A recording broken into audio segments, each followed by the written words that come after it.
Bueno, muchachos, vamos a continuar con sus clases virtuales debido a la epidemia. Vamos a ver un poco de apuntes el día de hoy. Antes de lo anterior, vamos a seguir con sus tareas. En este caso, vamos a hablar específicamente del tema de biodiversidad. El tema de biodiversidad no es otra cosa más que estudiar nuestras especies de flora y fauna de algún lugar en específico. En este caso, para nuestra República Mexicana. Bueno, para el día de hoy pues vamos a hacer otro ejercicio, en este caso en Excel. Vamos a calcular índices de biodiversidad y vamos a hacer eh, algunas gráficas de la relación de la temperatura con la biodiversidad. En este caso son denominados cartodiagramas, climodiagramas, perdón. Ya estoy hablando con otros términos debido a que pues también sus compañeros llevan otros tipos de cálculos estadísticos. Entonces vamos a nuestras diapositivas y vamos a empezar a hablar de una definición, que es la biodiversidad. Aquí nosotros vemos a dos animales. Estos animales tienen vida. Si tú has visto alguna definición de biología, ecología y demás, te dicen que en la parte de... ¿Qué es la parte de la ciencia que estudia la vida? Algunos te van a decir que también estudian esa relación con su medio, el papel que juega, el papel de la cadena trófica. Por ejemplo, aquí vemos este animalito, que a lo mejor a lo mejor es su alimento, este otro especie animal. A eso se refiere la palabra bio. Ahora vamos con la siguiente término, diversidad. Bueno, como su nombre lo dice, está un poco más sencillo. Diversidad se refiere que tienes cosas diferentes, que hay variedad de objetos. En este caso tenemos una variedad de animales. Bueno, aquí en el dibujo solo tenemos dos, pero podríamos poner otras imágenes donde tengamos unos conejos, unas serpientes, unos elefantes y demás. Digamos que hasta aquí pues, tú dices, ¿y eso qué tiene que ver con contabilidad? No tiene que ver nada, me podrías decir. Sin embargo, si tú no tienes un manejo sustentable de tus gastos, de tu rentabilidad, tu utilidad, pues vas a echar a perder el espacio geográfico donde está el sitio que estás laborando, a lo mejor una empresa, a lo mejor otro tipo de lugar de servicios y demás. Entonces es importante que cuides ese sitio. ¿Por qué? Porque vas a asegurar el futuro de las naciones que vienen más adelante. Por ejemplo, tú dices una empresa está generando tantos millones, pero pues no te has preguntado de qué va a pasar dentro de 20 años. La pregunta fácil que hace todos los empresarios, pues crea otra empresa. Y ya, ¿no? Tan fácil como eso. Pero pues ¿por qué? Porque no tienen ese tinte sustentable. Por ejemplo, hay diversas transnacionales que hacen eso para no desaparecer y ante los conflictos legales del ambiente, pues crean otra empresa y ya, sencillo. Sin embargo, pues nos destruye como sociedad, destruye nuestro espacio geográfico, nuestra esencia humana y lo más importante, pues nuestra casa, que es la tierra. Vamos a la siguiente diapositiva. Acá tenemos dos imágenes. Una imagen con muchos animalitos. Tenemos aquí una imagen con muchos animalitos. Aquí en este caso tenemos acá un animal que está desechando guano. ¿Qué es el guano? Pues el excremento de los animales. Tenemos acá un ganado, unos peces acuáticos, tenemos acá unos tipos de rocas a base de fósforo. En este caso esta imagen es el ciclo del fósforo, pero nos puede ayudar para explicar esa biodiversidad. Tenemos también un poco de flora, en este caso tenemos un árbol y tenemos procesos geomorfológicos, tenemos una parte erosiva. Esa parte erosiva pues trae sedimentos que van a arrastrar partículas de suelo, clastos y detritos, también se le conoce así, a nuestro fondo marino. A todos estos animales, estas plantas y demás, integran esa parte de biodiversidad. Acá en nuestra siguiente imagen nos dice que vamos a tener mamíferos, anfibios, reptiles, aves, musgos y demás, que son los que están ayudando a determinar esas funciones del espacio. ¿A qué me refiero con funciones? Al papel que están jugando en el ambiente. Por ejemplo, ¿cuál es el papel de las lechugas, el jitomate? Pues que te puede servir de alimento. Esa es una función. ¿Cuál sería la función de un árbol, por ejemplo? Pues que nos brinde oxígeno para el caso de la vida humana. Para el caso de él, está captando el CO2. Nuestro contaminante es su alimento de él. Obviamente en unas condiciones de equilibrio, porque en condiciones extremas, pues también va a ser dañino para la planta. ¿Cuál es la función de los peces? Pues también nos sirve como alimento, la parte gastronómica.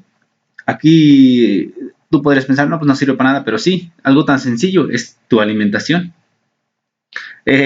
Tú podrías reírte cuando escuchas la palabra guano, ¿no? Hay muchas personas que dicen, no, pues este tipo está loco. Pero la palabra guano es un fertilizante. Ese fertilizante te va a ayudar a que tú tengas tus jardines súper verdecitos, con un contenido de clorofila adecuado y demás. Bueno, acá tenemos las especies conocidas en México. Tenemos una cantidad estimada para México y tenemos las conocidas en el mundo. Y aquí hay algo curioso, ¿no? Que ya lo vieron, que dicen, no, pues casi de todos los que hay en el mundo, pues casi todo lo tiene México. Y es curioso, somos un país tercermundista, pero tenemos un gran porcentaje de biodiversidad, de flora y fauna. Entonces, ¿por qué nos da ese resultado de tercermundista? Porque no sabemos utilizar nuestros recursos, no sabemos administrar, gestionar esos recursos que nos provee la naturaleza. Vamos a la siguiente diapositiva. Ya vamos a mencionar un concepto de biodiversidad. Vamos a dejarlo como la distribución de la flora y el espacio, de la flora y fauna dentro de un espacio. Vamos a modificar este. Flora y fauna dentro de un espacio determinado como consecuencia de los procesos naturales, y también vamos a mencionar que sufre un impacto por las actividades humanas. Ese impacto pues es que si tú deforestas un lugar, ya no va a haber espacio para ese animal, ya a lo mejor no va a tener alimento, no va a poder reproducirse y demás. Nos dice que en nuestro país la parte de la biodiversidad no se distribuye de manera homogénea. ¿Debido a qué, perdón? A cuestiones de la parte de la latitud. ¿Por qué? Porque cuando nosotros nos acercamos hacia los polos, hacia el Ecuador, que sería más o menos esta zona de acá abajo, voy a encender en este caso mi mapa que tengo por acá. En este caso, algún problema con mi computadora, voy a minimizar eso y más adelante desinfecto la máquina. Acá tienes unas condiciones de humedad y temperaturas adecuadas para tener muchas especies. Entonces, ven otra vez mi pantalla, voy a cerrarlo. Entonces, acá vas a tener mayor especies porque tienes más agua y demás. Si nos vamos para el caso de Sonora, va a pasar lo contrario. Acá no hay esas condiciones húmedas. Inclusive si tú estás acá en Chihuahua por Samalayuca, tú vas a encontrar una zona desértica. Lo único que vas a encontrar seguramente son cactáceas, algún poco de vegetación xerófilo y demás. Vamos a nuestra diapositiva. Nos dice que también destaca por su riqueza y número de endemismos. ¿Qué quiere decir endemismos? Seguramente como son de la materia de contabilidad, pues va a ser muy difícil que llegues a escuchar ese término.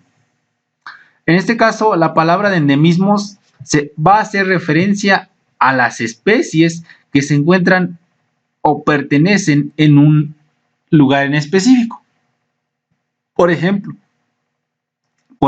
tú puedes tener especies exclusivamente para el Estado de México. A lo mejor son especies que no encuentras en Sonora, en Yucatán y demás. A esos se refieren endemismos, que son exclusivos del lugar. Vamos al siguiente concepto. Nos dice que tenemos diferentes biotas para las regiones neárticas, neotropical y neovolcánico. ¿Qué son biotas? Son diferentes regiones. El otro término que está un poco difícil de identificar, pues, ¿cuál es el eje neovolcánico? Vamos a nuestro mapa. En este caso ya le cambié un poco de color. Vamos a dejarle como estaba. En este caso vemos aquí nuestra República Mexicana en un plano. Bueno, en este caso es más una representación espacial para hacer simulación. Y nosotros de este lado vamos a tener nuestra primer sierra. De este lado vamos a tener otra sierra. Y aquí tenemos la Sierra Madre Transversal. Al caso del eje neovolcánico va a pertenecer a este límite, más o menos ahí partiendo por Chacala, Jalisco. Bueno, acá lo podemos ver más claro. Vamos a ponerle por aquí la mitad. Decíamos, más o menos parte por Chacala, Jalisco, parte ahí por Guanajuato, la parte sur del estado de Querétaro y va ascendiendo hasta Veracruz. Toda esta zona es el eje Neovolcán. En esta zona vamos a tener especies y flora de diferentes características. Vamos a nuestras diapositivas nuevamente. Nos vamos a la siguiente. Y tenemos que una idea que nos dice que hay diferentes grupos taxonómicos para cada entidad federativa.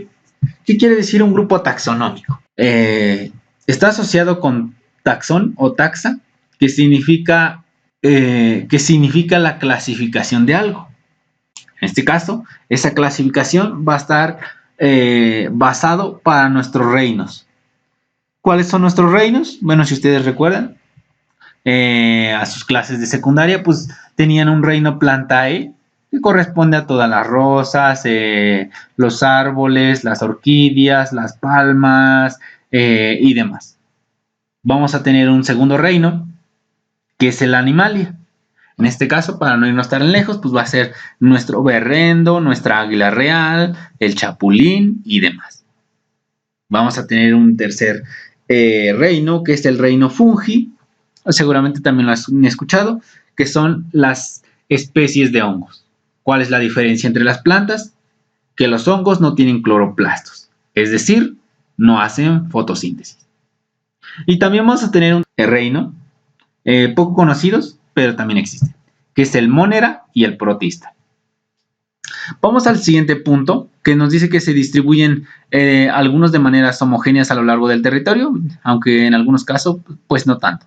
Bueno, en este caso nos dice que se distribuye de manera homogénea a lo largo del territorio, considerando la taxonomía, no considerando las especies. Por ejemplo, para los estados de Oaxaca, Veracruz y Chiapas, nos dice que son ricos en vertebrados y plantas. Vamos a tratar de identificar qué es un vertebrado. Un vertebrado va a ser aquella que no tiene columna vertebral. En algunos casos también está asociado a animales que tienen un tipo de hueso especial. Algunos se les dicen endoesqueletos, responder como defensas. Por ejemplo, si tú tienes una esponja en el mar, tienen diferentes endoesqueletos. Una endoespongina que tiene la función de evitar que se despegue del sustrato esas esponjas cuando haya una corriente crítica. Y también nos dice que tenemos diferentes artrópodos. Vamos a ver cuál es la diferencia entre un artrópodo y un no artrópodo. Un artrópodo significa que tienes articulaciones. ¿Qué son las articulaciones? Pues un dicho más popular son, por ejemplo, tus rodillas cuando truenan, esas son las articulaciones. Esas articulaciones te van a permitir tener movimiento.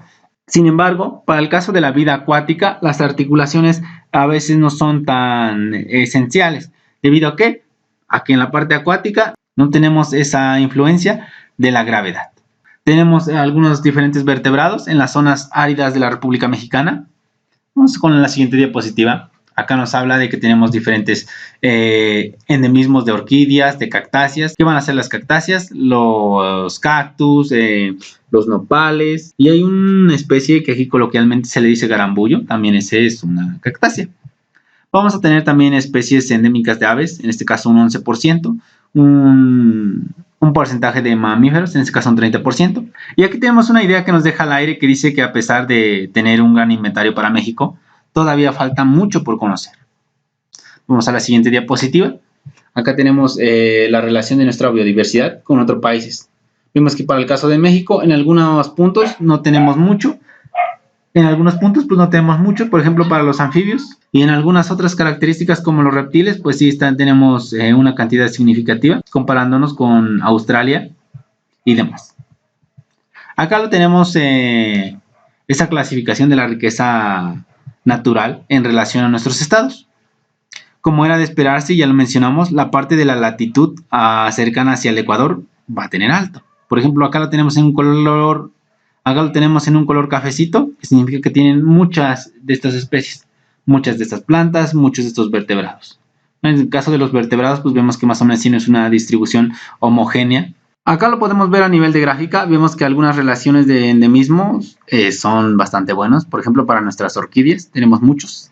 Si tú te vas a Tenancingo, a la zona de Villaguerrero, vemos que tenemos muchas rosas y ahí vamos a conocer muchas orquídeas.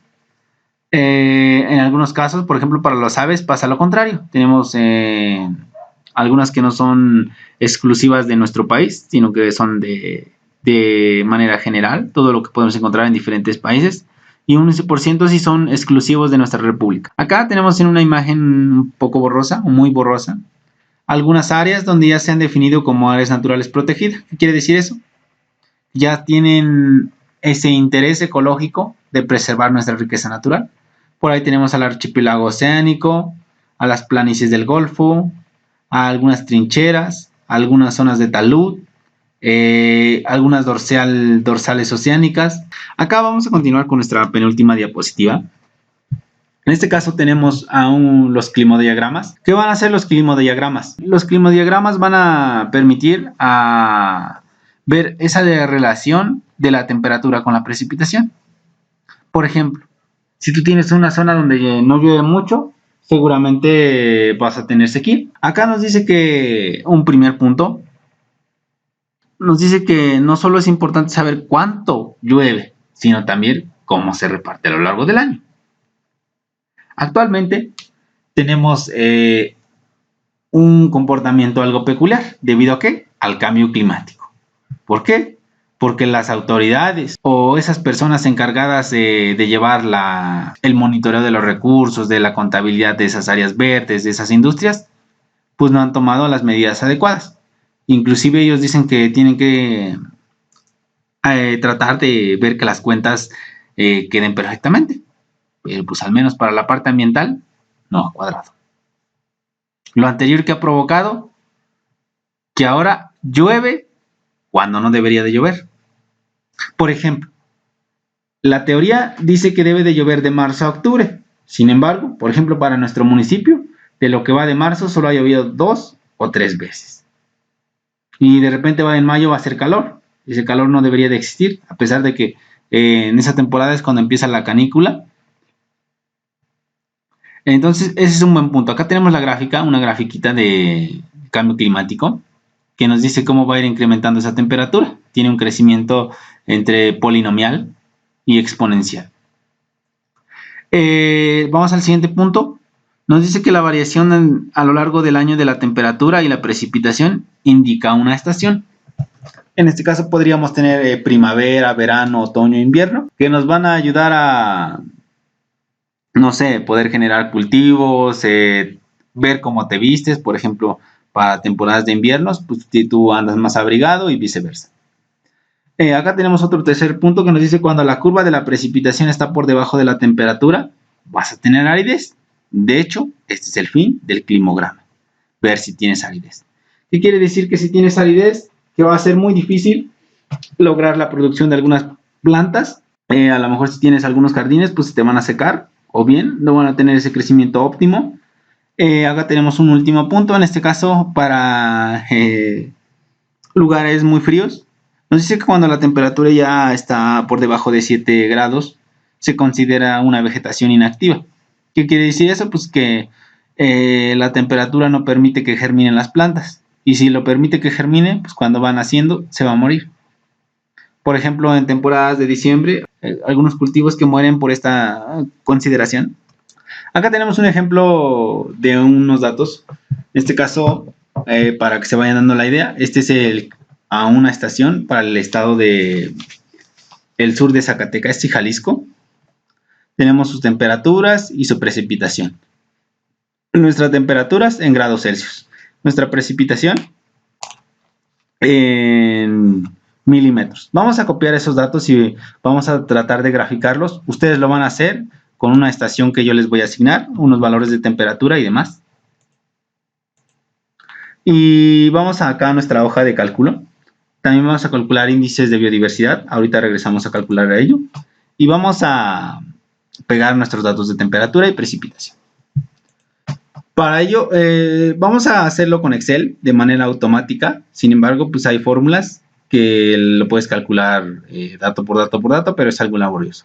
Vamos a hacerlo con Excel. Excel lo hace automático. Simplemente seleccionas tus dos variables, te vas a insertar, especificas que quieres un tipo de gráfico combinado, le das en el primero que te salga y vamos a editar esa distribución de los datos.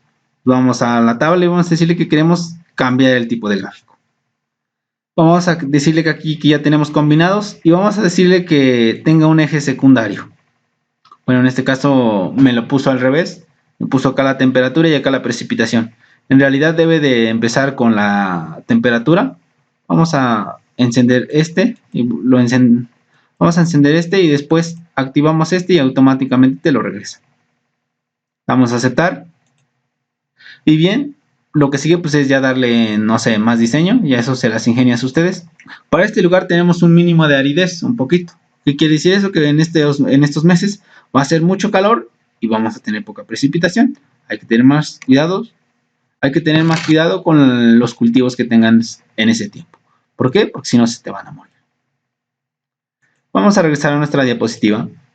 Nos vamos al la siguiente diapositiva, que en realidad ya es la última. Vamos a calcular índices de biodiversidad. ¿Qué es un índice? Es el valor de diferentes variables o de variables, ¿no? En este caso, el índice de Shannon nos permite identificar cuándo un ecosistema va a estar en equilibrio. Es decir, si la cadena trófica puede desarrollarse de manera óptima. Por ejemplo, si tú tienes 50 víboras y 2 conejos, no es un ecosistema en equilibrio, se van a morir. Únicamente va a haber alimento para 2 víboras, pero las demás se van a morir, o a menos que se coman entre ellas. Entonces, cuando tú tienes ese tipo de resultado, tu índice va a ser 0. Nos dice cuando la muestra contenga solo una especie. En este caso estamos mencionando que teníamos 50 víboras y 2 conejos. Podríamos decir tenemos 50 víboras y un conejo y demás. Pues no puede vivir. Cuando H se acerque a 1, significa que sí tienes diversas especies. Entonces sí puede desarrollarse la cadena alimenticia. Es decir, pueden vivir, pueden reproducirse, pueden evolucionar y demás. Vamos a ello. Vamos a nuestro Excel. Acá lo tenemos. Y acá en esta hoja ya lo tenía calculado. Vamos a empezar desde 0. Por acá tengo la fórmula del índice de Shannon. Y simplemente pues hay que desarrollarlo. Está súper sencillo. Y más para ustedes que son de contabilidad, que ya saben realizar operaciones, ¿no? Entonces en este caso tenemos al índice de Shannon que nos dice que es igual a la sumatoria de pi, que pi va a ser la relación del número de la especie 1 entre el total por el logaritmo de pi, en este caso el logaritmo de lo que te obtengas en el parámetro anterior. Lo anterior multiplicado por menos 1 o multiplicado por menos 1. Entonces vamos a ello. El primer dato que nos pide, como ustedes son de contabilidad, ya saben que esto significa sumatoria. Entonces aquí vamos a calcular la sumatoria. Voy a borrarlo para empezar desde 0. Y para no sumarlo de 1 por 1 por 1, voy a utilizar la función autosuma. Automáticamente ya tienes el total de especies. Vamos a calcular a pi. Nos dice que es la relación de la especie n o 1, en este caso los conejos, entre el total. Bueno, aquí no lo maneja como especie n, lo manejan como especie s. Para no hacer de 1 por 1 por 1, Excel ya tiene una función de indicar que ese total se quede estático, no se mueva. Vamos a poner la S de pesos. Y entonces nuestra segunda especie, que son las liebres, daría 0.18.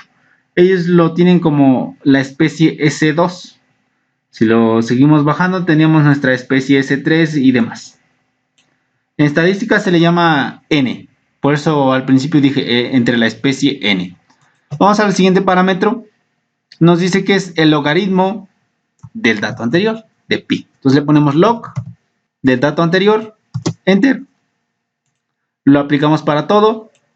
Y el siguiente dato pues ya está más fácil. Y más para ustedes de contabilidad. La multiplicación de los datos anteriores.